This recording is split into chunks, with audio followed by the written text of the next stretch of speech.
Hey, I'm Alex Radcliffe from Board Game Co., and this is Week in Review, where we're going to go over the news, the games, the topic of the week, and, of course, the Week in Review. But before we get into all of that, this particular video is sponsored by Backerkit, bringing you Mind MGMT, which is currently on Kickstarter for another, I want to say 6 days left, and this is your chance to get the deluxe wooden upgraded everything copy of the game in case you missed out on the last Kickstarter or the limited copies left. And Mind MGMT is one of the best hidden movement games ever. It is one of the most critically received games from 2021, an amazing experience, a solid game, and this is your chance to get in on that. But with that, let's head on into the news, starting off with Moloch Monthly, a magazine subscription from Portal Games. So Portal Games, if you don't know, has been doing Ignacio specifically has been doing 100 blogs, 100 videos, and 100 days thing over on YouTube channel, and he finished that experiment, and now he's playing around instead with a magazine. So they're going to have Moloch Monthly, a magazine from Portal Games. I'll have a link to this and everything else in the description down below, in case you want to check that out.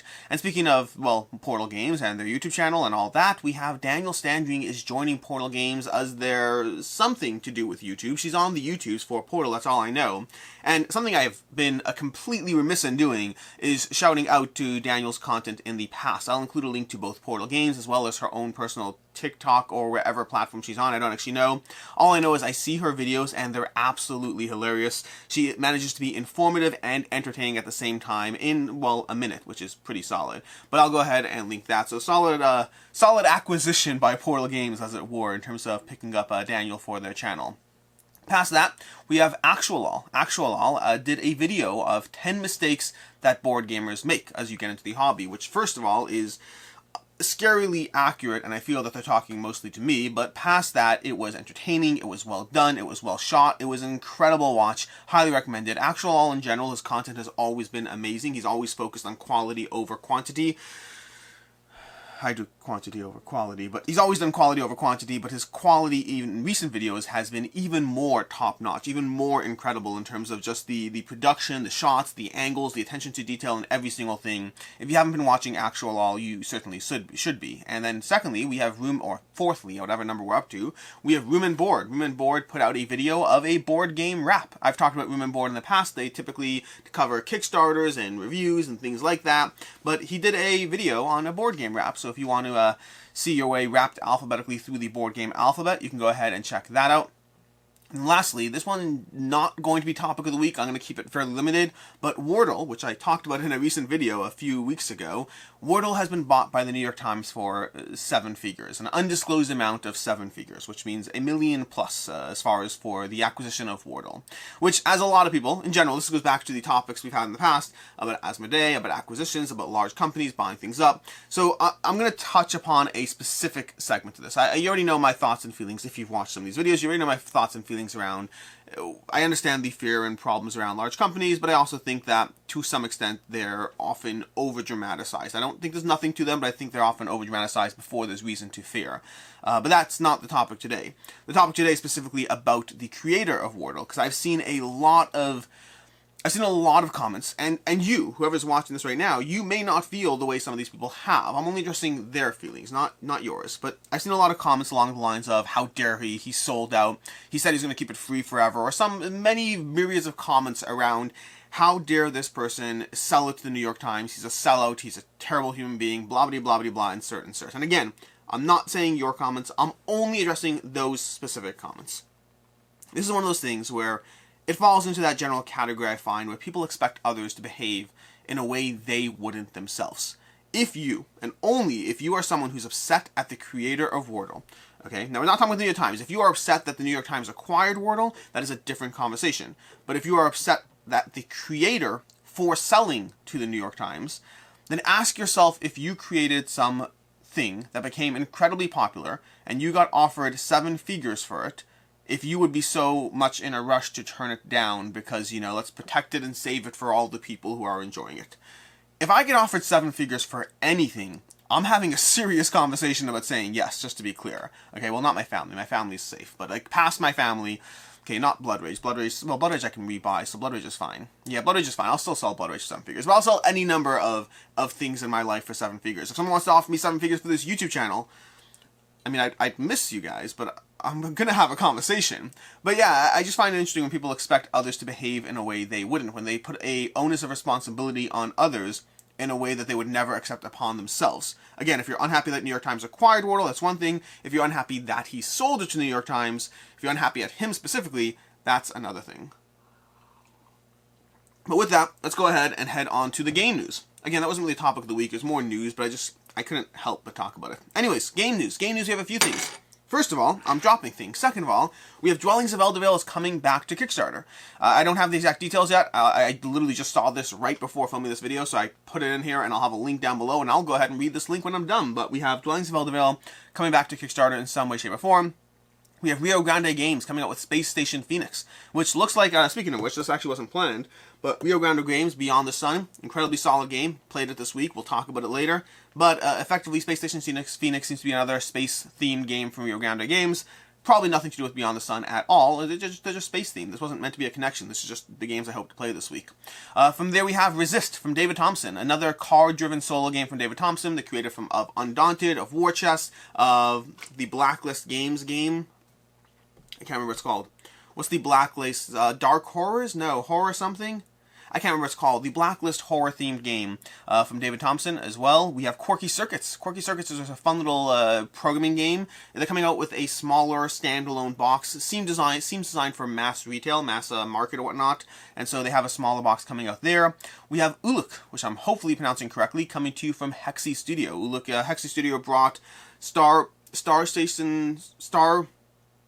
Scrappers Orbital, something like that. I think that's the name of the game. Star Scrappers Orbital, a game that was on Kickstarter this past year. They had 2 games under the belt, one of them from the designer of Terraforming Mars, and they're going to be coming to you with Uluk, which is a cooking game, in a manner of speaking. The art looks amazing, by the way. I highly recommend checking out the link. I'll throw it down below for this one. I'm definitely interested just based on the presentation and the theme aspect of it, of, some sort of cooking game, but we'll see how it actually ends up from there. And then lastly, we have Power Rangers Omega Forever, which is another expansion for the Power Rangers deck building from Renegade Games, which brings me to the topic of the week, which is the essentialness of internet and our gadgets, and my computer breaking down specifically. This, again, just unrelated to board games in specific, although it is related to the way I interact with board games. But I went on vacation last week for the first family vacation we've ever taken. Our family vacations in the past have always consisted of going to a theme park for the day, going somewhere local for a day as a family. I've occasionally taken small mini vacations with my wife for 2 days. Ravenwood Castle is generally our pick of choice. It's somewhere we can go, watch TV shows, play board games for 2-3 days. But this was my first family vacation ever, literally ever. We just don't do that kind of thing. It's expensive, it's hard. I mean, going on a family vacation, an actual vacation, tends to be expensive, and it's something that I've never been able to justify, and I still have a hard time justifying, but our kids are starting to grow up, and I want them to have experiences, and so I'll make it work. I'll make it work. And so we went on a family vacation, had a lot of fun. It's something that we really enjoyed, and I'm glad we didn't do it earlier in life, because if I had, I'd probably want to do it again and again and again. Now that I've done it now, I could do it again, and we will do it again, but it's, at least I didn't spend the past 10 years spending that much money. But either way, the reason that's relevant now is right before I left, literally the night before we left, I tried turning on my computer, and it didn't boot up. Which is a terrifying and not fun moment for anyone. But it's more terrifying, and everyone's going to have their own gauge of just how terrifying it is and what's going on in their lives. It is not fun to have your computer not boot up when you're leaving for vacation in a few hours. It is not fun to have your computer not boot up when you rely on it for daily video content. I do daily videos. That means I have to edit, add thumbnails, I have to load the videos, I have to film the videos, I have all these software suites set up on my computer, all these different things. A ton of stuff that I have on my computer that I need. I desperately need in order to just function with the life I've set around myself. And this, I mentioned, the essentialness of internet and other gadgets, and I'm not really talking about internet specifically. What I will say is, I don't know about you, but when they talk about how long you can go without food, water, and internet, the most important one is how long you can go without Wi-Fi or whatever. Food, water, and air. Food, water, and air. I think I said food, water, and internet. Food, water, and air are the 3 survival things. Forget those things. You can go without water for 3 days. I can go without internet for 3 hours. Not even 3 hours. 3 minutes is usually the rough amount. And it's not my addiction to scrolling through Facebook, which is its own separate problem we'll have to deal with another time, but we live in connected lives. If I don't have access to the internet for 3 minutes, it's fine, but if I don't have access to the internet for 3 hours, that might impact things. That thumbnail I was going to load an hour before the video went up, I may not be able to do so. That will impact my entire day, that will impact my entire structure, it will impact my ability to function, because I need that. I need that thing loaded. And so there's always options, LTE, whatever. I'm saying there's workarounds, but whatever. But going back to my computer breaking down, so I had to finish dealing with a few videos before I left, because I was leaving for a week, which means a few videos had to go up and be timestamps and be edited. A few more things there. I was editing my Lagrange playthrough that night, so it would go up on Tuesday, and I didn't have a computer to do it on, so it's a problem. And we're not even talking about the potential loss of data. The amount of videos I have stored on my computer, which fortunately I did get back, by the way. My computer, just for the record, did crash. My hard drive, my main hard drive broke. Fortunately, I have the video stored on a separate drive, and so I was able to keep those and find those. But I had to deal with a lot of things, including lost work. I lost a good hour and a half of work from the last time my computer had been on, including from files that I had to recreate or retrace what I had done. Then I lost just the functionality of my computer. I lost access to programs. And so that night, I pulled out my laptop and proceeded to, I had to like rebuy an application. I used Movavi for video editing. I had to rebuy my Movavi thing because I couldn't get access to my license key. I didn't have access to it. I couldn't find anything. So I literally had to spend like $90 something I already purchased, just because without it, I wouldn't have 2 videos up that week. And so I just, you gotta do what you gotta do. And so I had to rebuy a software. I had to re-download 4 softwares onto a laptop. I had to figure out how to functionally kind of halfway function from a laptop, all while figuring out how I was actually going to fix my computer. By the way, thanks to Quacklope for that, because I gave him my computer and said, hey, I'm gonna be gone for a few days. Can you take it to the shop to get repaired? I'm actually a fairly handy guy, by the way. I've built my own computers in the past and can usually repair my own computers. But the one thing I don't have right now is time. My time is already fairly overcommitted as it is, and I was going away for a few days. So I had them drop it off at a shop where they were able to take a look at it and deal with that aspect. I'm not done yet, though. But until I got the word back that it was repaired, I'm mentally planning how am I going to function from a laptop for the next week. How am I going to shoot videos? I have 20 different softwares I installed on my computer that are essential to just daily functioning. From Office to Outlook to Movavi to Photoshop to, I'm trying to remember, to what else do I have? I have OBS, I have a volume booster profile, I have a whole list. What I've done now for the future is I've actually compiled the list of stuff that I have to reinstall on my new system, so that next time I don't have to think about what I'm missing, I can just go ahead and do it. But there's like 20 different softwares that I require for daily functioning. Most of them don't have a cost associated, some of them do. Photoshop I was able to, just pull my subscription that I didn't have to repay for, but I'm trying to figure out how to function from a laptop. And the good news is, this entire process has made me a little bit more resilient for the future, because I went through the process of planning as if I wouldn't have a desktop computer, my computer, for who knows how long. And so I planned as if I was going to function from my laptop, which, again, not fun, but I think I was able to successfully do it. I only had to edit 1 video on my laptop, 2 videos, 2 videos on my laptop, those 2 videos that I was prepping for that week. I did not have to do anything so that my computer was prepared and fixed by the time I came back, but it was stressful.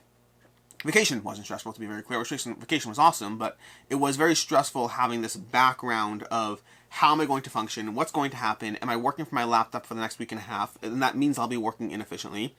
I'm just hugely reliant on my computer, I figured out, which is, I don't see a solution to this problem, by the way. This is just a conversation. The solution to this problem would be having a fully duplicated desktop computer, and even then both could fail or whatever it is. So there's no solution. The solution is honestly what happened now, which is having my laptop mentally prepped as a secondary computer that I could function from if I need to. Will it be easy? No. Will I have a mental breakdown trying to do everything less efficiently? Probably, but at least I'll have an option in the background. But yeah. That's all. That's just talking about my computer, the little background stuff of what goes on behind the scenes. Lots of things. Any number of things just affect what happens on these videos. Anything from, a video just went up this past week that had bad internet on it. Why did it have bad internet? Because when I restarted my computer, I forgot to switch to the new network adapter. Because I have 2 different network adapters on my computer. One has a better internet speed, and I forgot that when I reinstall everything, I have to manually switch that. But there's just these small little background tweaks. Some of you may have noticed in Monday's video, Monday's to back and not to back, there was some frame rate jittery stuff or whatever it is, which is jumping around, which means I had to go back into my OBS and tweak settings, which I have to now save OBS settings in some way, so the next time I have to do this, I can just load those settings from some other profile. Either way, lots of things happen in the background in the nature of anything going on in people's lives, from content creation, from running businesses, from who knows what's going on. I saw a thread, this is not the topic of the week, but I saw a thread recently about Roxley Games and Dice Throne, where somebody had gotten a dented box of Dice Throne, and they were upset about it, understandably, because Roxley's policy is, hey, we don't cover replacement, we don't cover any issues related to like damaged boxes or all that. For those, we'll replace them, but you have to cover shipping. And the person was completely and 100% understandably upset at that policy. But also, he's looking at it from his side, and he's not looking at it from the practicality of the business side. Again, he is 100% legitimately upset. I run a used game store. I know any customer who's upset about an issue, they are legitimately upset. There's no whatever. But there's also another side to the story, to see it from the other perspective. So first of all, they do have the terms and conditions, so technically they're covered there.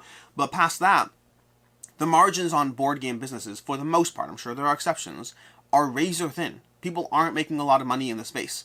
Do you know that replacing a single box for a game, a size box the size of a Dice Throne giant all-in, whatever it is, replacing and shipping that thing can cut your margins on 5 or 6 other sales. You can lose all your margins on 5 or 6 other sales from replacing a single box because the corner got a bit dented. Does the customer have a reasonable understanding of a reason to be upset? Yes, they do. But are they looking at it from the everything kind of side? I don't think they are. And I'm not debating who's right and who's wrong in this context. I'm just saying there's always other things going on in the background that people aren't taking into account. This is a weird pivot from my whole addiction to technology, not addiction, reliance on technology aspect, but it's just when I was thinking of, not seeing things from behind the scenes, that just popped in my head because that was a big thread yesterday. Anyways, moving on from there, on to, where are we up to? Up to topic of the week. Up to the games, the week in review, the games I played more specifically. So, what did I play this past week? Let's go ahead and pull this up. Whole bunch of things as usual. Less last week when I was out of town, actually. I played a lot when I got back, but being out of town meant I played nothing that whole week when I was gone. I bought a bunch of travel games with me, bought a bunch of button shots, bought a bunch of other stuff. I wasn't planning on spending a lot of time playing games, but I thought I'd play a little games. I played a game of Wreckland Run. That's all, Wreckland Run. I played Wreckland Run while I was gone, solo. That's all I played. But anyways, moving on from there. So, speaking of which, in fact, I didn't log that play of Wreckland Run. How dare you? Wow. Okay, cool. I mean, I have more plays of logged of Wreckland Run. Just I'm realizing that the ones I have logged were on Thursday. I played my games gone on Tuesday and Wednesday. Anyways, Wreckland Run. So 2 games while I was gone, then followed up by another game of Wreckland Run on Thursday. We have Trekking Through History. Got a play of that in. We got Through the Ages, a new story of civilization. I specifically played it with the expansion. I've been trying to dive into the expansion because I've had the expansion for a year and a half or maybe a year. I don't know exactly how long. The New Leaders and Wonders expansion. I'll have content covering for that soon. More plays of Wreckland Run. More plays of Wreckland Run. We have Kingdom Forlorn. I got in a play of Kingdoms Forlorn with Jesse. We'll be diving more into that before I talk about it more.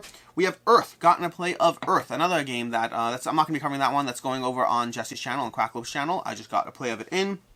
We have Doomlings. I got in a few plays of Doomlings. A fun little party card game. I keep wanting to say cardy part game. A cardy part game. We have Wreckland Run. More plays of Wreckland Run. We have Bear Raid. Bear Raid. Oh my gosh, that is fantastic. Okay, Bear Raid is from Board Game Tables. I'll have coverage of it later. I need more plays of it. Just 1 play so far. It's going to be a stock trick taking. It's going to be a game where you can short stock or buy stock, all of that. We have Terraforming Mars Ares Expedition. Got in a play of, well, more specifically got in a play of the Ares Expedition expansions. Okay, there's going to be some expansions coming to Kickstarter. A set of 3 expansions, sort of. One of them bringing, I don't know how to say yet. We'll talk about it later. But we have 3 expansions coming to Kickstarter for Ares Expeditions, and I dove into a bunch of them there. And then we have the next day, Terraforming Mars Ares Expedition, diving into the other expansion. I'll talk more about it later. We have Unsurmountable. Got in a few plays of Unsurmountable, the newest game from Button Shy Games. Not one I brought on the trip, one that arrived when I came back from the trip. We have Cockroach Porco Royal. Love that game. Always diving into that one. Still having fun with it. Lizard Wizard. I got in a play of Lizard Wizard, which I haven't played. This is my first play of Lizard Wizard since getting the physical game. After watching my original review, I remember that I always felt it ran a little long. This game was brutally long, okay? So I don't know if it was the setting, there were people in the background, things were slow, we had interruptions we did, but Lizard Wizard is a game that I really enjoy, but is also brutally long. At least this game was brutally long, and I always remember it as being long. I really enjoy the game past that, but that length is going to be an issue. I have to see if there's any house rules out there to modulate it. I don't know if I'll be reviewing on the channel. I'll probably do a compare this, play this, not that, between Lizard Wizard and Raccoon Tycoon, but I have to play Raccoon Tycoon first. Then we have Beyond the Sun. Beyond the Sun, which I talked about here, gotten a play of it finally. I think this has made it into my games I want to play like 2 or 3 times now. I finally actually played it this past week. It took forever. I've read the rule book twice in the past. Beyond the Sun is Really solid, really solid. We'll talk more about it. I will be reviewing it, but I need more plays first. We have Unsettled. Oh my gosh, got another play of Unsettled, a solo play. Unsettled is delightful. I am really enjoying myself with that one. It's a lot of fun. In fact, how many plays of Unsettled do I have? Because I think I've only logged... I need to check last week, because I have 3 plays of Unsettled under my belt so far. I still want more, but I think I've only logged 2. But again, in general, don't rely on my logging for anything other than a general overview, because I miss things all the time. We have Terraforming Mars Ares Expedition. Got another play of Ares Expedition. This time, I've done a few things. I've done the expansion 3 times now. There's different expansions, though, like I said already. And then I did one of the main expansions, my most intriguing from them. I've played solo and with other players. I plan on diving into it more. And Kickstarter's going up in, well, sometime. I don't know what's public yet, so I don't know what I'm allowed to say or not. So I have to check all that. We have Through the Ages, A New Story Civilization. Gotten another play of the Leaders and Wonders of Through the Ages, A New Story Civilization. It's a ridiculously long game, speaking of long games, but it's worth it. See, that's the problem. I think Through the Ages is only slightly longer than Lizard Wizard. That's harsh. It's not true. But it's a really, really good game, and it's worth every second. We have Undo. I got in a play of an Undo. That's going to be the Escape series of games. It's kind of like an escape room genre of game, or mystery genre of game, from Pegasus Spiel, I believe. I believe it's from Pegasus Spiel. I have to double check. But yeah, I got my first play of it in. I have a few more. I'll be covering them in some sort of video. I don't know exactly. I might be doing a full comparison of different types of games within the genre. We'll see. We have The Reckoners. Gotten a play of The Reckoners with expansion, which was over here on the table because I will be filming something for this when I'm done with this video.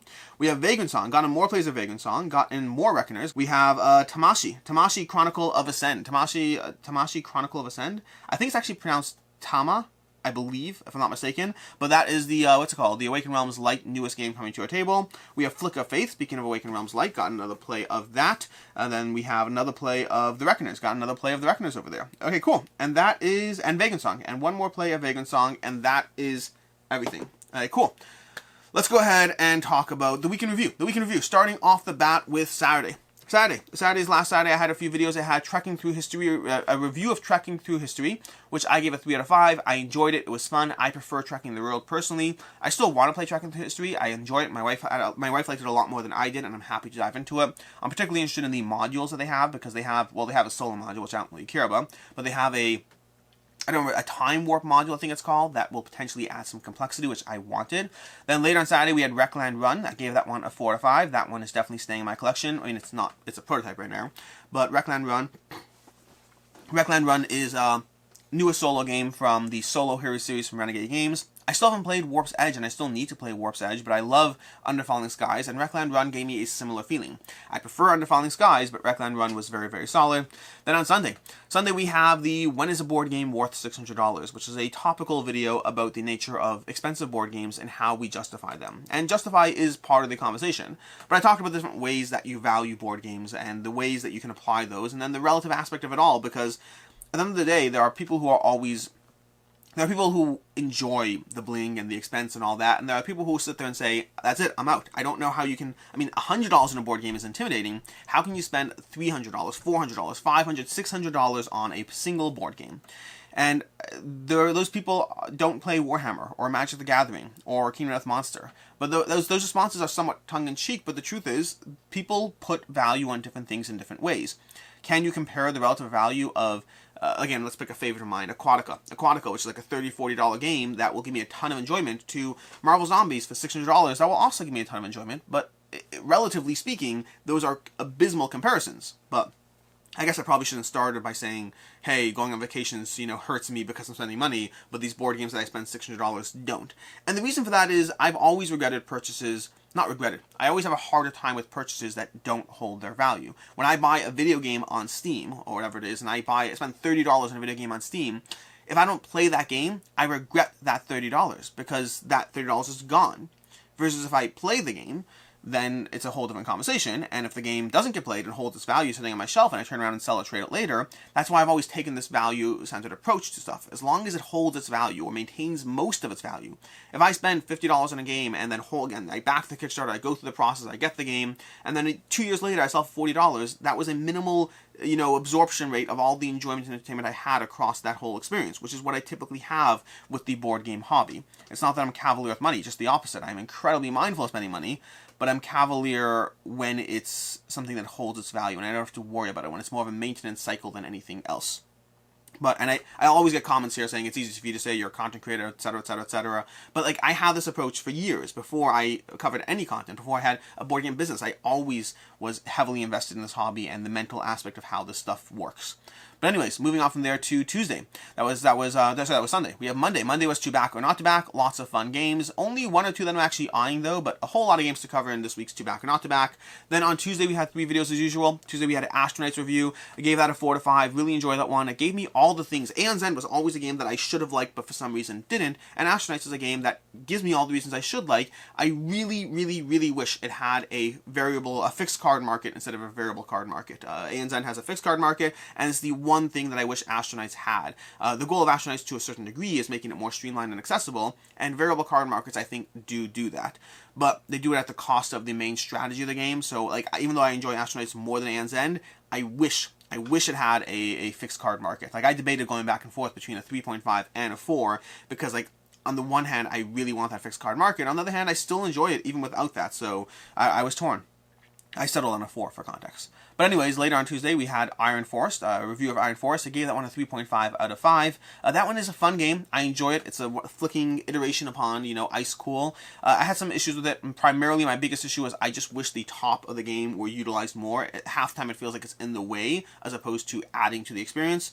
Other times it does add, but I just wish, like, if you're going to have a double down level of a game, I want it to be even more. But I enjoyed it with the caveat that it's still a flicking game, and flicking games in general have rarely, past Crokinole, like, they don't stay in my collection. They're enjoyable, they're fun, I like them. Like, even Flick of Faith that I mentioned earlier, like, I enjoy that game. The only way it stays in my collection is if my kids insist it stays in the collection, because I like flicking games, but I do not love them. Then from there, we had Tuesday, we had lastly an Unsettled gameplay. That gameplay I mentioned when I was covering what I played, one of those was an Unsettled gameplay, playing through Planet Gracchus, which, by the way, fun fact, if you play the first scenario on Planet Gracchus, it has a degree of luck that they are fixing and modifying for in the subsequent upcoming Kickstarter. Meaning all of them have luck, but this one has luck which can mess you over in the game. Then on Wednesday I had a video, can I play a new game every day for a year? Short version is I have a lot of games that have been piling up because I do this content creation. I have games coming in. I have Kickstarters coming in. I've had more games piling up in the past, this past year, compared to the past. I used to have my unplayed games managed at a reasonable 20 to 30 games at any given time, and this past year it has crept up a lot. And so I'm trying to fix that problem to a degree by playing through a lot of games, which is a lot of fun. People have commented, hey, don't burn yourself out, don't ruin your fun of the hobby. I understand and appreciate the concern, while also knowing myself and knowing how I function, and I've so far removed from burning out on this hobby. I love games way too much. But if it starts to happen, I will be mindful of it, and I have modulated how I handle things to not burn out. I have become even more, like, it's an interesting balance where one of the things I do, and I've always said this, and it's always true, is I only say yes to games. And when I'm covering previews, prototypes, whatever it is for Kickstarters, I only say yes, or even just retail, I only say yes to games that excite me. But over time, that what I need to excite me has drifted down a little bit. And so I've said yes to things that I want to play. I still have to be interested, but I let things creep in that then became an obligation. When I say yes to a game and I have to read the rules to it and cover it, and now my bar has moved up even further because I started to find myself getting frustrated with forcing myself to dive into a rule set that I don't want to read. Most of the games that I'm trying to cover for this challenge are games I selected and chose myself. I have bought myself, I paid for, I backed, all that. They're games that have been sitting around, deprioritized while I cover things that I say yes to reviewing. But so I've become even more restrictive on what I say yes to review in order to not burn myself out. So I generally am aware of what's getting to me and what's bothering me and will modulate my behavior accordingly. That said, I appreciate the concern. From there we have Thursday. Thursday I had a video where I covered, I had an interview with OOMM Games, Games. I always have a problem saying Games. But basically, they're the ones who brought you the Stars of Ikarios and Mythwind, and their next game is going to be called StoneSaga, coming to Kickstarter Q3 2022, I believe. A little bit of a video covering what it is, what's coming to Kickstarter, some basics around the game, the world. There's a bit of an announcement video, just having a conversation with them about StoneSaga. On Friday, I had another announcement video, this time with Gamefound.